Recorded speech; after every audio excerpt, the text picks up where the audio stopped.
So, ayan mga pads, nakikita nyo ay nag-a-apply na tayo ng wood stain. Ito yung back job natin na Cleopatra na nagsilabasan yung joint pagkatapos natin mag-apply ng wood stain nung unang nakarang araw.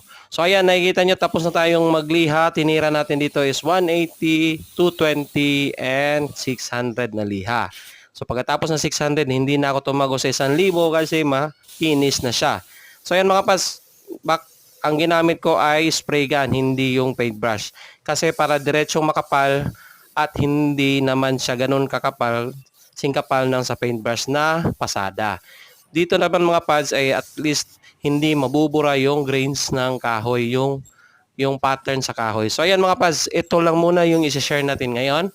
Ang pag-apply ng wood stain sa ating project na Cleopatra chair. So ayan, nakikita nyo, tumitira si Mang Ben.